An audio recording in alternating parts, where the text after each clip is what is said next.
बच्चे मन के सच्चे, बच्चे मन के सच्चे, सारे जग की आंख के तारे। प्रिय विद्यार्थियों, हिंदी महोत्सव के अंतर्गत आपको व्याकरण संबंधी कोई दिक्कत ना हो और उस प्रतियोगिता में आप ठीक से बड़े हौसले से भाग ले सकें, इसी उद्देश्य से मैं आपके बीच में व्याकरण संबंधी कुछ बातें रखना चाहूँगा। और जो आपकी समस्याएं हैं वो भी आप एक बार नोट करते रहें। सबसे पहले प्रश्न उठता है, व्याकरण क्या है? व्याकरण वह शास्त्र है जो हमें शुद्ध बोलना और शुद्ध लिखना सिखाता है। किसी भी भाषा का जो व्याकरण होता है उसी से हम अपनी भाषा को परिपक्व बना पाते हैं, उसी से हम अपनी भाषा को समृद्ध कर पाते हैं। तो हिंदी के अंतर्गत सबसे पहले वर्ण विचार आता है। सबसे पहले वर्ण का मतलब होता है वह छोटी से छोटी ध्वनि जिसके आगे टुकड़े नहीं हो सकते, उसे वर्ण कहा जाता है। जैसे मैंने आपके समक्ष बोला आकाश। आकाश एक शब्द है और उसके अंदर आ, क, आ, श, अ ये ध्वनियां हैं। ये अलग अलग ध्वनियों को बनाकर मिल करके ही शब्द बनता है। तो ये जो वर्ण है, वर्ण की दो प्रकार का होता है मुख्य रूप से। उसमें पहले स्वर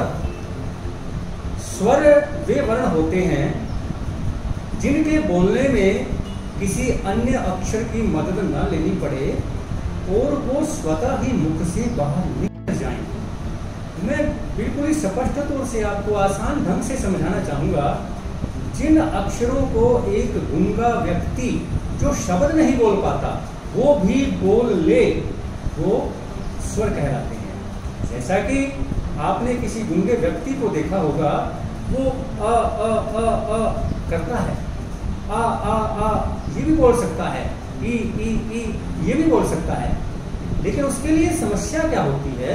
वो स्वर बोल तो सकता है लेकिन स्वरों के मेल से कोई शब्द नहीं बनता, इसलिए वो शब्द नहीं बोल पाता।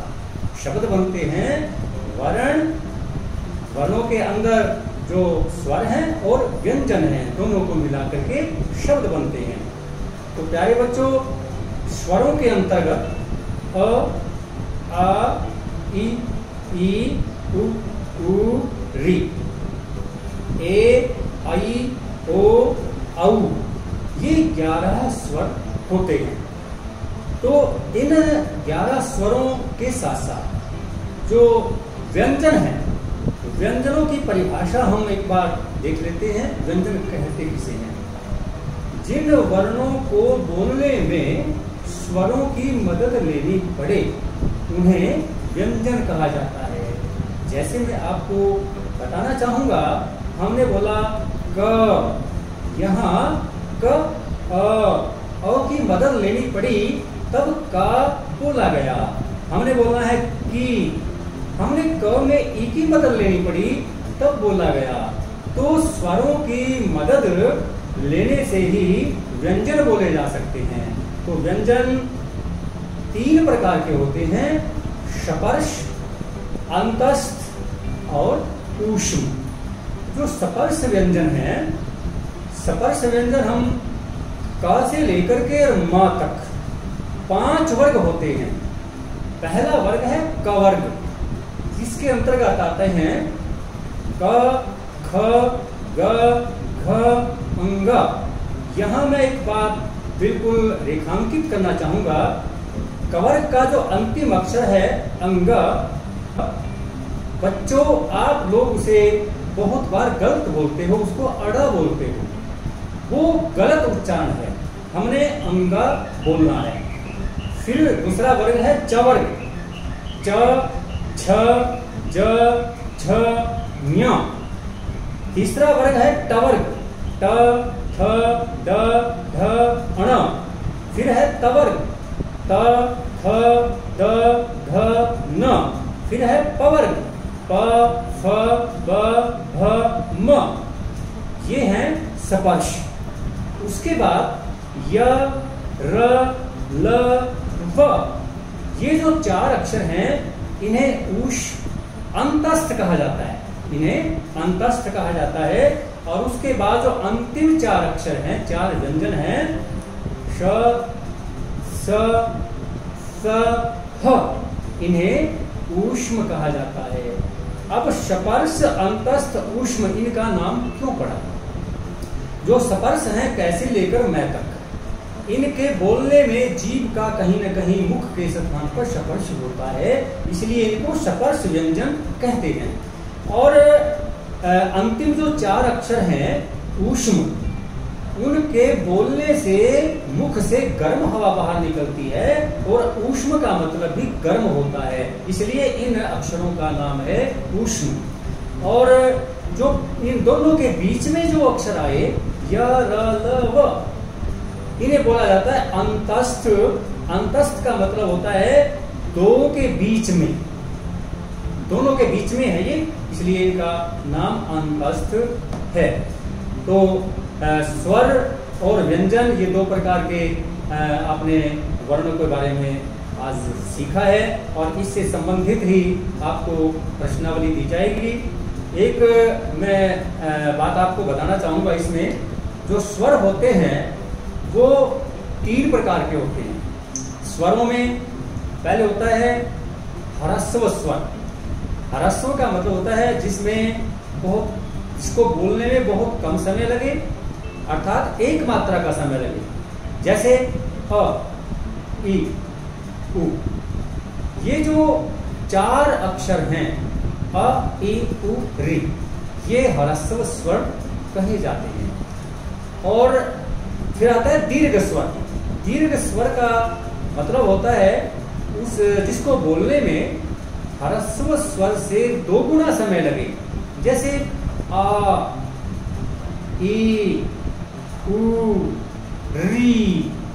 यहां पर री ह्रस्व भी है, री दीर्घ भी है, ई ह्रस्व भी है, ई दीर्घ भी है, उ ह्रस्व भी है, उ दीर्घ भी है। तो ये ह्रस्व और दीर्घ, दीर्घ के अंदर ए, आई, ओ, औ ये भी आ जाते हैं। अब तीसरा स्वर आता है प्लुत स्वर। तो बच्चों आपने प्लुत स्वर शायद आप पहली बार सुन रहे होंगे हिंदी में। इसका प्रयोग संस्कृत में होता है, लेकिन हिंदी के अंदर भी बहुत से शब्द ऐसे होते हैं जिनमें प्लुत स्वर का प्रयोग किया जाता है।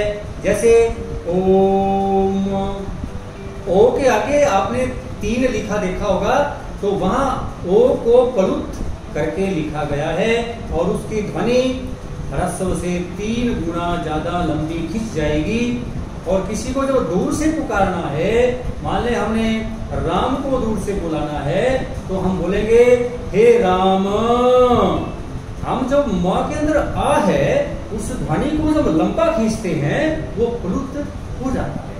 तो ये 3 प्रकार के स्वरों का जिक्र हमने आपके सामने किया है। तो इसमें आप सभी बच्चे बड़े ध्यान से इस वीडियो को बार बार खोल करके देखेंगे और इससे संबंधित जो प्रश्न आएंगे उन पर भी गौर फरमाएंगे। उसके बाद मैं आप लोगों को ये बताना चाहूंगा कि ह्रस्व स्वर और दीर्घ स्वर और व्यंजन, ये सभी वर्ण मुख के किसी न किसी स्थान से बोले जाते हैं। अब ये जानकारी होना जरूरी है ग्रामर के अंदर या व्याकरण के अंदर कौन सा वर्ण मुख के किस स्थान से बोला जाता है। तो बिल्कुल आसान तरीके से आपको ये बात बताना चाहूंगा कि हमारे मुख के अंदर मुख्यतः 4 स्थान है, 5 स्थान है। सबसे पहले है कंठ, गला, सबसे पहले है गला।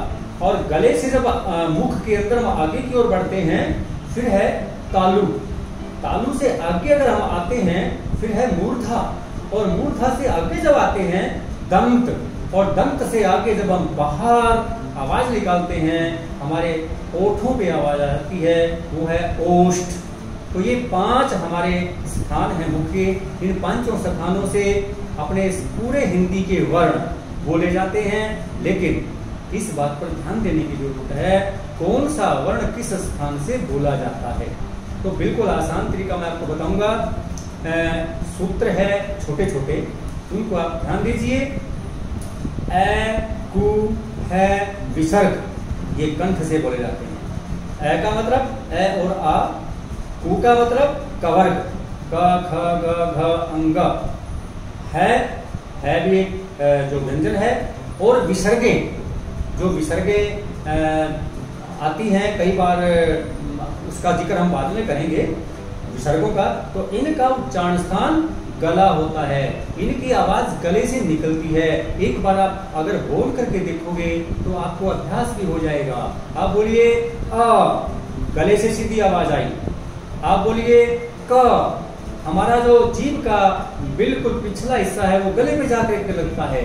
ख, ग, ख, अंग, ये गले के बगैर बोला नहीं जा सकता ये वर्ण।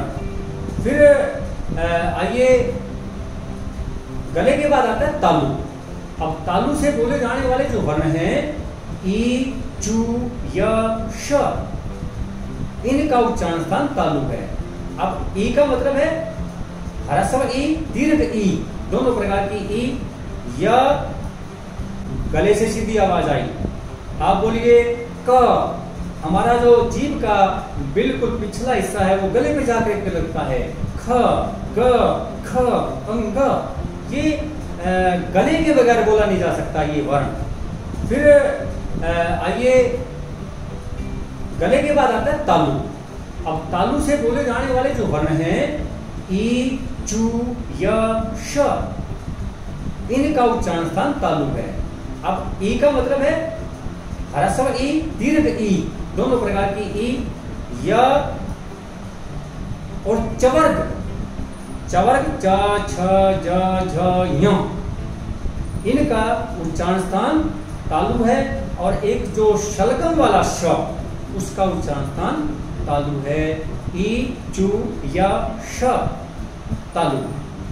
ई का मतलब ई, चवर्ग का मतलब ये 5 वर्ण च, छ, ज, झ, ञ, और य और श, शलगम वाला श, इनका उच्चारण स्थान तालु है। आप बार बार बोल करके देखोगे तो आपको पता चल जाएगा कि ये तालु से बोले जाते हैं। फिर तीसरा जो उच्चारण स्थान है वो आता है मूर्धा। मूर्धा हम मुख के उस हिस्से को कहते हैं जहां से हमारे दांत निकले हुए हैं। हम उसको देहाती भाषा में मसूदा भी कहते हैं। मतलब मसूदा जो दांतों को मजबूत किए हुए रखा है, और उसका अंदर का हिस्सा ये होता है मूर्धा। तो जो अक्षर मूर्धा से बोले जाएंगे वो हैं, मैं एक सूत्र बताता हूं, री, टू, र, श, मूर्धा। इसका मतलब है री, टवर्ग, ट, ठ, ड, ढ, ण, र और श। श कौन सा? षटकोण वाला श। इनका उच्चारण स्थान मूर्धा है। ये वर्ण मूर्धा के बगैर बोले नहीं जा सकते, जीभ जाके मूर्धा पे लगेगी। उसके बाद आता है हमारा दंत।